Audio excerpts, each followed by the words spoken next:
नमस्कार, मैं राजेश तिवारी और आप देख रहे हैं हिंदी सरिता। आज के इस विशेष कार्यक्रम में हम चर्चा करेंगे पर्यावरण के बारे में, जो हमारे जीवन का एक महत्वपूर्ण हिस्सा है। इसीलिए कहा गया है कि 10 कूपो महाबापी, 10 कूपो महाबापी, 10 बापी समूह हृदा, 10 हदा समूह पुत्रो, 10 पुत्रो समोदमा।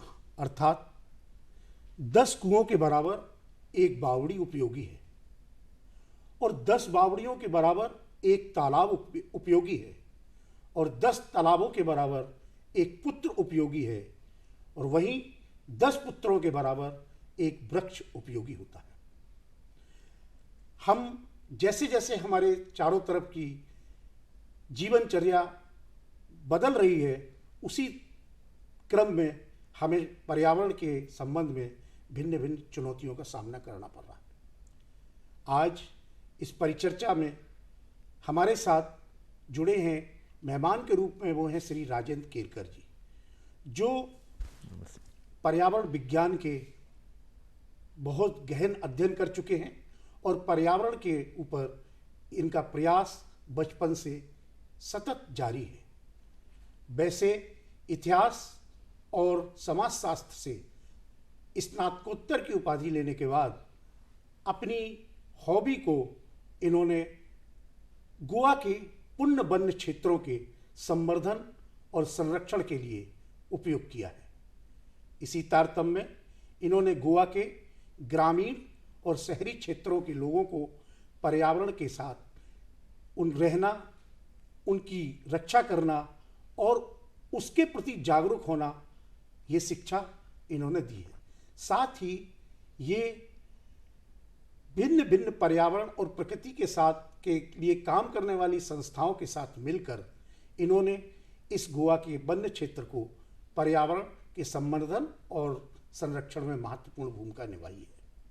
इसी क्रम में इन्होंने बॉम्बे नेचुरल हिस्ट्री नामक संस्था के साथ मिलकर गोवा क्षेत्र की नेत्रावती और महादेव वन अभयारण्य क्षेत्र के पुनरुत्थान का काम किया है। आप कर्नाटक, गोवा और महाराष्ट्र में 4000 से अधिक व्याख्यान और स्लाइड शो दिखाकर लोगों को जागरूक कर रहे हैं। श्री राजेंद्र केरकर जी, आपका इस परिचर्चा में स्वागत है। नमस्ते, मैं ही आपका स्वागत करता हूँ। केरकर जी, सबसे पहले हम ये जानेंगे कि पर्यावरण का हमारे जीवन में महत्व क्या है। पर्यावरण और सजीव, इनका संबंध तो पुरखों से है। जब धरती पर आदमी आ गया, आपको नास्तिक सूक्त का जो अनुवाद, सृष्टि से पहले सत नहीं था, असत भी नहीं था, अंतरिक्ष भी नहीं था, क्या छिपा था उस अगन तल, जल भी कहा था। जब इस धरती पर जल आ गया तो जल के साथ हमें वनों की निर्मित हो गई।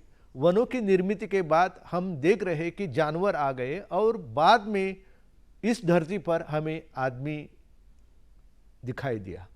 सो आदमी जब आ गया तो आदमी जिस प्रकृति के साथ जुड़ा था, ये प्रकृति से उसका रिश्ता था और ये रिश्ता का वो पालन करता था, उसको हम पर्यावरण कहते हैं। पर्यावरण ये भिन्न शब्द नहीं है। पर्यावरण तो आदमी से जुड़ा है। यदि पर्यावरण नहीं तो आदमी इस धरती पर, इस दुनिया में रह नहीं सकता। और ये पर्यावरण पोषक रहना चाहिए और पोषक रहने के वास्ते आदमी इस धरती पर खुशी से जीवन जिएगा और उसकी अभिवृद्धि हो जाएगी।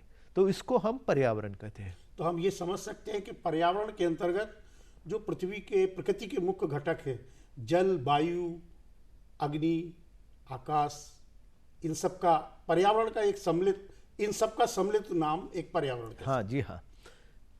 तो हमारे जो ये घटक हैं, ये आज की वर्तमान स्थिति में कहाँ कैसे दूषित हो रहे हैं और कितने दूषित हो चुके हैं, और इनका हमारे परिवार जीवन शैली में या मनुष्य की जीवन के लिए कितनी खतरनाक है। हम जब बोलते हैं कि हमारी भारतीय संस्कृति है, भारतीय संस्कृति ने तो पंच महाभूतों का अस्तित्व माना है, और ये पंच महाभूत का अस्तित्व हम यदि अबाधित रखेंगे, सुरक्षित रखेंगे, तो हमारा जीवन आनंदी हो जाएगा। आज हम देखते हैं कि जो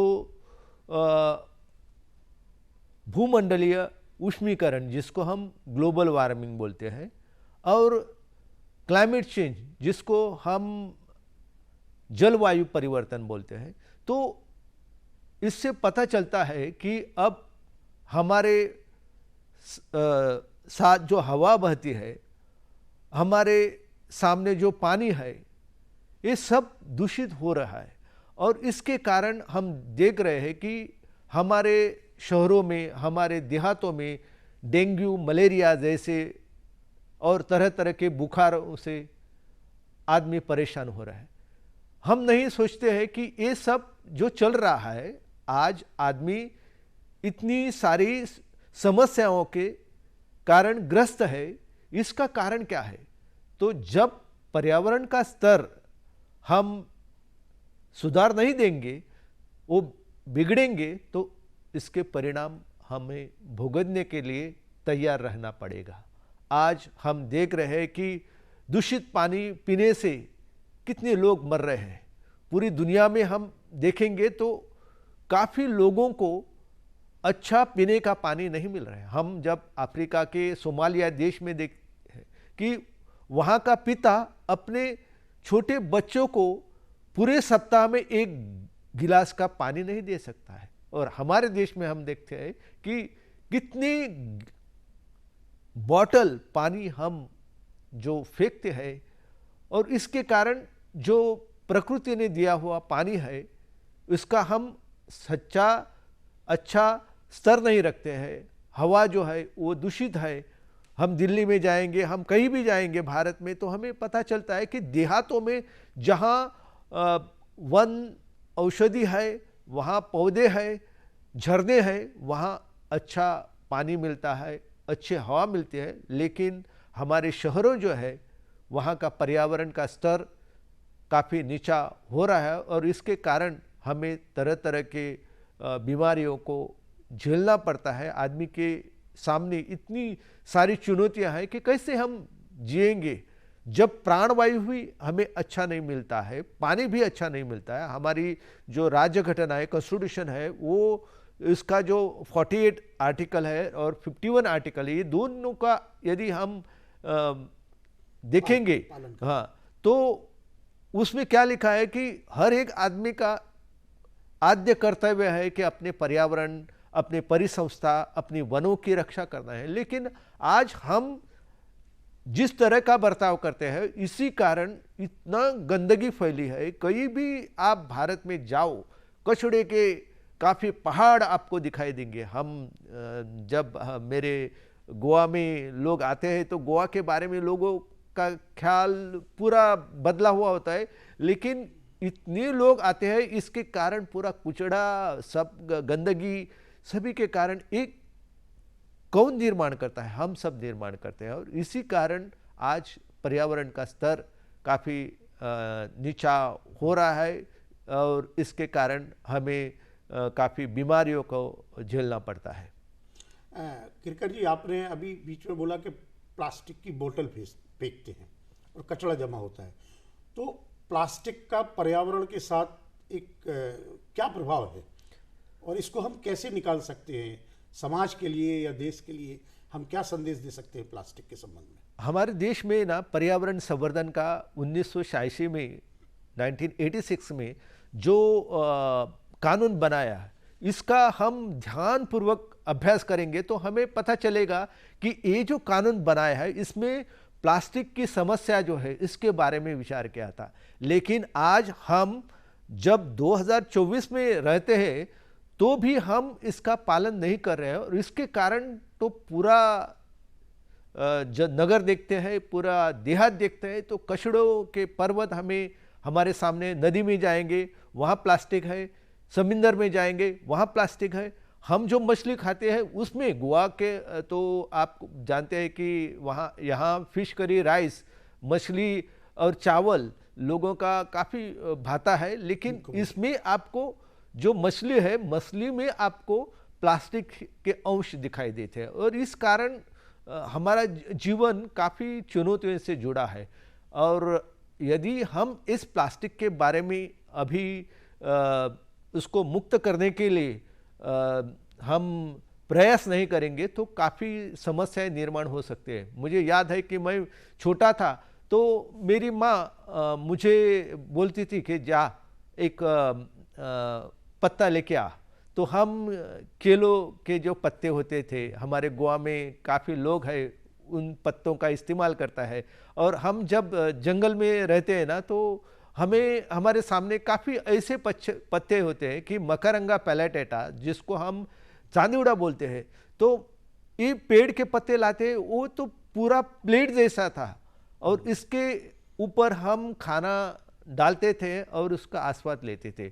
उसकी जो क्लोरोफिल थी ना, वो उससे खाने की मजा और उसका जो स्तर है और स्वाद भी है वो काफ़ी अच्छा मेंटेन रहता था। अभी हम क्या कर रहे हैं कि पानी है, बाटल लेंगे प्लास्टिक की, खाना है, कहीं जाएंगे पार्टी के लिए तो वहाँ प्लास्टिक का बर्तन का इस्तेमाल करेंगे। इससे क्या होता है कि प्लास्टिक जो चीज़ होती है, इससे हम यदि साइट्रिक एसिड लेमन जूस लेते हैं तो सारे उसका प्लास्टिक के बोतल में डालेंगे तो साइट्रिक एसिड उस पर प्रभाव करता है। हमें पता नहीं कि हम जो खाना खाते हैं उसमें कितने एसिड्स होते हैं, कितने अल्कलाइन होते हैं, इनका सबका प्रभाव प्लास्टिक पर होता है। और इसलिए हमें अभी उसके बारे में सोचना है और किस तरह हम जो एक जो स्टील प्लेट होती है इसका हम इस्तेमाल करेंगे तो मुझे लगता है कि जो खाना खाते हैं उसका खाने का हमें स्वाद और उसका जो न्यूट्रिशन वैल्यू है वो हमें अच्छी तरह मिल सकता है। और इस कारण आज हमें पहला काम करना चाहिए कि कैसे हम प्लास्टिक को हमारे जिंदगी से हम निकाल देंगे, कैसे नियंत्रित करेंगे, और हम जो रेड्यूस, रिफ्यूज, रिसाइकल, ये जो फॉर्मूला है इसका हम इस्तेमाल करेंगे तो काफ़ी चीज़ें हो सकती हैं। देखो, हम जब बाज़ार में जाते हैं तो एक थैला लेके कपड़े का जाएंगे तो काफ़ी प्रॉब्लम जो है, समस्या है, वो कम हो सकती है। लेकिन हम नहीं जाते हैं, हाथ में कुछ नहीं होता है, कपड़े का थैला नहीं होता है, हम प्लास्टिक की जो थैला होता है वो लेके उसमें मछली डालते हैं और कुछ डालते हैं और बाद में सब कुछ लेके जब घर आते हैं तो काफ़ी परेशानियाँ हमें भोगने पड़ते हैं। और कचरा तो ये प्लास्टिक कचरे के रूप में ही सब जगह फैला रहता है। किरकर जी, हम देखते हैं कि जैसे अभी हमारा विकास चलता है, हाईवे बनते हैं या और कहीं भी विकास की जो क्रियाएं चलती हैं उनमें वनों की कटाई होती है, और ये वनों की कटाई से भी हमारा पर्यावरण दूषित होता है क्या, और अगर होता है तो इसके उपाय के रूप में हमें क्या करना चाहिए?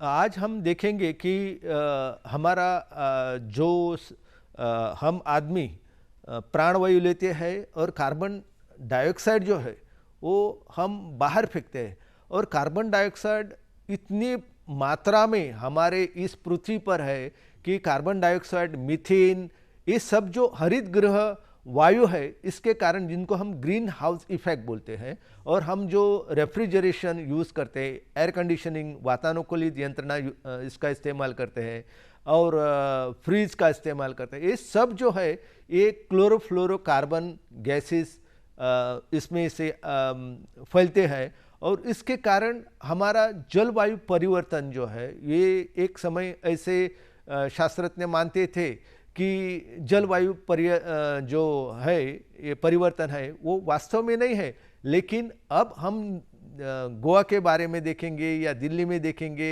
या कहीं भी देखेंगे तो हमें पता चलता है कि इतनी बारिश पड़ती है। ये जो बारिश, जब हम इस बारिश के बारे में विचार करते हैं तो हमें ये पता चलना चाहिए कि बारिश की निर्मित के कारण क्या है। जब हम ये जंगल कटाएंगे तो जंगल ऐसी व्यवस्था है, पेड़ ऐसी, हमें आपने ये जो पहले श्लोक पढ़ा है जिसमें इसका पूरा विवरण किया है, तो एक पेड़ जो है ना, ये पेड़ इतना महत्वपूर्ण है कि कर्बवायु का उत्सर्जन होता है, इस कर्बवायु को कम करने के लिए और हमें प्राणवायु देने का कार्य ये पेड़ करता है। और हम जब पेड़ों की कटाई करते हैं तो पेड़ों की कटाई के कारण पूरा हमें ये जो सिस्टम है, ये जो चक्र है जो हमारे प्रकृति ने हमें दिया है, इसका पूरा हम बिगाड़ डालते हैं। और इसी कारण आज हम देखते हैं कि ब्राज़ील जैसा देश बोलता है कि हमने नहीं जिम्मेदारी ली है पूरे संसार को प्राणवायु देने के लिए, क्यों हम जंगलों की रक्षा करें। और पूरा अमेरिका देश विकास के नारे लगाते रहे और कर्बवायु का उत्सर्जन वो लोग करते और हम हमारा जो देश है उसका विकास नहीं करेंगे। तो वहाँ जो व्यवस्था थी, उस व्यवस्था ने 4 वर्षों से पहले इतना जंगल कटाया कि ब्राज़ील के कारण और दुनिया में हर कोने में आज इतनी तरह की कटाई वनों की हो रही है। और हमारे भारत देश में हम देखेंगे तो इतना स्तर नीचा हो रहा है कि हम जब गोवा के बारे में सोचते हैं तो गोवा के बारे में मुझे पता है कि मैं जब छोटा था तो हमारा गोवा इतना सुंदर और समृद्ध था, इतना बने से अच्छा लगता था कि हमारे पूर्वजों ने देवराई परंपरा निर्माण की थी, देववृक्षों की परंपरा निर्माण की थी और इन कारण वनों की, वृक्षों की रक्षा होती थी। अभी क्या हो रहा है कि ये जो सब परंपरा है, ये सब संस्कृति है, ये संस्कृति हम विज्ञान का उसका रिश्ता नहीं जोड़ते हैं और इसी कारण हम जो देवराई है उसकी कटाई करते हैं और वहाँ सीमेंट कंक्रीट के मंदिर बनाते हैं। कबीरदास जी ने कहा कि मोको कहाँ ढूंढो बंदे, मैं तो तेरे पास हूँ, ना मंदिर ना मस्जिद ना काबा कैलाश। ये सब जब बताया है तो हमें पेड़ों के रूप में, यदि हम मुस्लिम पीरों के बारे में सोचेंगे, वह नीम के पेड़ जो है उनको, ये तेलंगाना जाइए, कर्नाटका जाइए, वहाँ हर पीर जो होता है मुसलमानों का वो इस पेड़ से जुड़ा होता है। हमारे यहाँ गोवा में आएंगे, महाराष्ट्र में जाएंगे तो पूरे जो आम का पेड़ है, तरह तरह के भारतीय पेड़ है, जो स्वदेशी वृक्ष है, इस स्वदेशी वृक्ष में लोगों ने भगवान का रूप देखा है और उनकी रक्षा की है। ये जो परंपरा है, ये परंपरा से हम दूर जा रहे हैं और हम सीमेंट कंक्रीट के मंदिर, मस्जिद बना रहे, चर्चेस बना, गिरजाघर बना रहे और इसी कारण इतना वायु जो है, कार्बन डाइऑक्साइड है, इसका हमें उत्सर्जन हो रहा है। इसी कारण काफ़ी समस्याएं निर्माण हो रही है। केरकर जी, जैव विविधता भी एक पर्यावरण के लिए बहुत आवश्यक है, इसके बारे में आप क्या कहेंगे? जैव विविधता जो है कि हर एक, आप किसी भी शहर में रहते हैं और इस शहर में यदि पेड़ नहीं तो वहाँ इस पेड़ों पर आपको तितलियाँ नहीं दिखाई देंगी, पंछी दिखाई नहीं देंगे। एक पेड़ होना तो आपको पता चलता है कि तरह तरह की गिलहरी जो है, जो हमारे तरह तरह के जानवर है, इनके लिए खाना जो है पत्ते के रूप में, फलों के रूप में ये पेड़ों से मिलते हैं। और जैविक संपदा जो होती है हर प्रांत के लिए वो प्राणवायु देने का कार्य करती है। यदि हम गोवा में देखेंगे तो हम जब वेस्टर्न घाट में जाते हैं तो वहाँ बाघ है, बाघ नहीं तो आपको क्या समस्या दिखाई देंगी कि मानव और वन्यजीव का संघर्ष जो है वो बढ़ता दिखाई देगा। लोग कहते हैं कि खेतों की पूरी नुकसान उन्हें सहनी पड़ती है। उसका कारण क्या है कि जो जंगल के जानवर है वो बंदर, देखिए बंदर केला है वो खाते हैं, हर फल की नुकसान करते हैं। लोग काफ़ी परेशान है, लेकिन ये लोग नहीं जानते हैं कि ये समस्या क्यों हो गई कि जैविक संपदा की जो हम हानि कर रहे हैं और जैविक संपदा की हानि के कारण ये समस्या बढ़ रही है। यदि जैविक संपदा का समन्वय, संतुलन नहीं रहेगा तो आदमी का जो संघर्ष है जानवरों के साथ वो बढ़ जाएगा। और हम जो परिसंस्था बोलते हैं, इस परिसंस्था के निर्माण के लिए, इस परिसंस्था के अस्तित्व के लिए हमें ये जैविक संपदा की रक्षा करने की ज़रूरत है। और हमारे संस्कृत में कहा है कि यावत भूमंडला धत्ते सशैलवन काननम तावत तिष्ठन्ति मेंदिन्याम संतति पुत्र पौत्र के देहांते परम स्नानम यस्वरपि दुर्लभम प्राप्नोति पुरुषम नित्यम महामाया प्रसादता। इसका क्या अर्थ है कि जब तक ये धरती पर झरने रहेंगे, वनों की रक्षा होगी, करेंगे हम, जैविक संपदा की रक्षा करेंगे, तो ही हमारा जीवन सुखी हो जाएगा और जो देव देवता है उनका कृपा आशीर्वाद हमें लाभेगा। लेकिन आज हम देखते हैं कि जैविक संपदा को हम इतना कम स्थान देते हैं, इसी कारण आज आदमी का जीवन जो है वो काफ़ी चुनौतियों से ग्रस्त है। इस चुनौतियों से आदमी का जीवन मुक्त करना चाहिए, तो जैविक संपदा की रक्षा और संवर्धन करना हमारा फर्ज है। किरकर जी, हम देखते हैं कि अभी वर्तमान में, जैसे अभी बिल्कुल वर्तमान में कुछ दिन पहले ही वायनाड में एक आपदा आई, इसके पहले बद्रीनाथ केदारनाथ में भी आपदा आई। तो ये जो आपदाएं आ रही हैं, या हम देखते हैं कि अनियंत्रित वर्षा होती है, या तो कहीं होती नहीं है या कहीं इतनी होती है कि उसको संभालना मुश्किल पड़ता है। तो ये सब कारण भी क्या पर्यावरण के कारण ही है?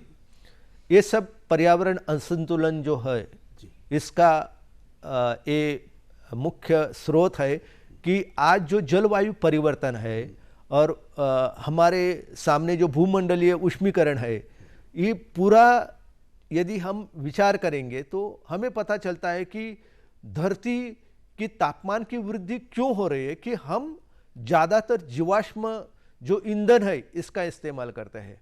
हम देखते हैं कि हम एक चीज़ हमें खरीदने हैं तो हम 10 चीज़ें खरीदते हैं, और इसी कारण क्या होता है कि हम जो चीज़ें इस्तेमाल करते हैं, प्लास्टिक, रबर, थर्माकोल, ये सब कुछ फेंक देते हैं कूड़े में। तो इसके कारण क्या होता है कि कार्बोवायु का उत्सर्जन होता है, और जब कार्बोवायु का उत्सर्जन बढ़ता है तो हमारे जो मंडल है, भूमंडल है, उसमें ज़्यादा जल निर्माण होता है, ज़्यादा जल जाता है, और इसी कारण बारिश जो है इतनी पड़ती है कि उसकी वृष्टि, अभी आप वायनाड में देखेंगे, केरला में वायनाड जो है, ये वायनाड काफ़ी 200 से भी ज़्यादा लोग वहाँ मरे हैं। तो वायनाड यदि हम देखेंगे कि एक डेक्कन प्लेटो जो है, हमारा जो वेस्टर्न घाट है, वेस्टर्न घाट से जुड़ा हुआ प्रदेश था, पहले काफ़ी घने जंगलों में बसा हुआ था। पूरा वायनाड तो पर्यटन के लिए काफ़ी ख्यात था, लेकिन आज हम देखेंगे तो वायनाड में काफ़ी जो मोनोकल्चर है, हम एक तरह के जो कैजू प्लांटेशन है यदि रबर प्लांटेशन है, ये सब हम बढ़वा रहे हैं। और इसी कारण क्या हो रहा है कि जो वनों, बारिश जब पड़ता था ना, तो वन जो होता है वो सब पानी जो होता है वो पानी भूगर्भ में जाने का मार्ग जो है वो पेड़ों से शुरू होता था। अभी वहाँ पेड़ जो प्राकृतिक वन है वो नहीं है, स्वदेशी वृक्ष नहीं है, और इसी कारण क्या हो रहा है कि अभी धरती की जो पानी धारण करने की क्षमता है वो काफ़ी कम हो रही है।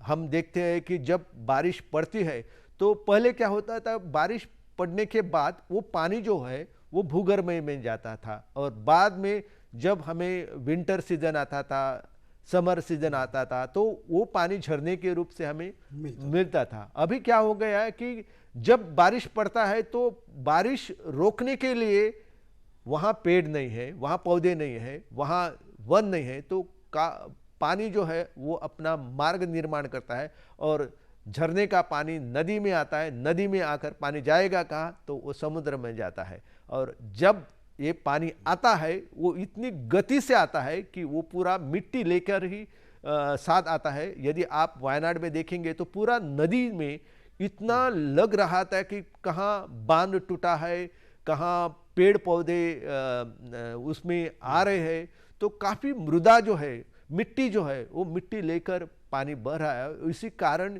जो भूस्खलन है, लैंडस्लाइड है, वो लैंडस्लाइड काफ़ी इंटेंसिफाइड हो गए हैं। जो हम बद्रीनाथ में देखते हैं कि वहाँ तो हिमालय है, हिमालय तो यंगेस्ट माउंटेन है। हमारा जो वेस्टर्न घाट है वो काफ़ी पुराना माना जाता है, लेकिन अभी हम देख रहे हैं कि जो परिस्थिति हमने हिमालय की उससे से काफ़ी खतरनाक परिस्थिति हमने इस हमारे वेस्टर्न घाट की किया, और इसके कारण अभी भूस्खलन जो है वो बढ़ रहा है। वायनाड की परिस्थिति है या बद्रीनाथ की परिस्थिति, इसमें पूरा मनुष्य का गैर बर्तन जो है, गैर व्यवहार जो है प्रकृति के साथ, वो कारण है। और इसके लिए हम अभी से शुरुआत नहीं करेंगे, वायनाड से हम कुछ उससे अपना नया मार्ग नहीं निकालेंगे तो काफ़ी परिस्थिति बिगड़ हो सकती है। हमने देखा है कि 2006 में मुंबई में कैसे मिट्टी नदी को हमने प्लास्टिक से इतना ग्रस्त किया कि पूरा पानी आके मुंबई की परिस्थिति काफ़ी भयानक हो गई। काफ़ी लोगों को इसका कष्ट झेलना पड़ा, मृत्यु हो गई। ऐसा ये जो प्रकोप है, ये इस प्रकोप को रोकने के लिए हमें पर्यावरण की रक्षा, उसकी संवर्धन करना ही काफ़ी जरूरी है। केरकर जी, हम भविष्य में जो पर्यावरण की समस्याएं हैं उनको ध्यान में रखते हुए हम आपसे दर्शकों के लिए कोई संदेश दिलवाना चाहेंगे। मैं कहूँगा कि हम इस भारत देश में रहते हैं। भारत देश की संस्कृति, इसकी धरोहर इतनी समृद्ध है। देखो आम का पेड़, देखो आम का पेड़ लगाएंगे आम मिलेंगे, हम बर्गर लगाएंगे तो हमें प्राणवायु मिलेगा। लोगों ने सोचना चाहिए कि क्या करना चाहिए। अरे सब तुम आम के पेड़ लगाओगे, सब काजू के पेड़ लगाओगे तो काफ़ी समस्या हो जाएंगी। हमें संतुलन रखना चाहिए कि बर्गर कहाँ लगाना चाहिए, आम कहाँ लगाना चाहिए। जो हमें जंगल की संपदा है इसकी पहले रक्षा करनी चाहिए। अभी हमें पूरा जो विकास है, विकास का जो मॉडल है, वो मॉडल जब हम उसको इस्तेमाल करने जा रहे हैं तो इसमें पहला जो प्रायोरिटी है वो प्रायोरिटी पर्यावरण को देनी चाहिए। यदि पर्यावरण के बारे में हम प्रताड़ना करेंगे तो आदमी का, सजीवों का इस धरती पर रहना काफ़ी मुश्किल हो जाएगा। आप देख रहे हैं कि हिमनद पिघल रहे हैं, पूरा संसार अभी चिंतित है। इसका कारण क्या है ये निश्चित रूप से हम नहीं बता सकते, लेकिन एक कारण है कि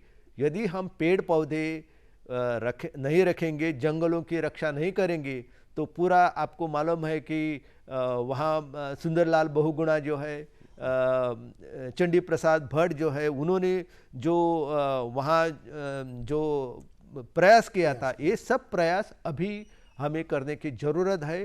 पर्यावरण की रक्षा, प्रकृति की रक्षा करेंगे तो ही हमारा जीवन सुंदर और समृद्ध हो जाएगा।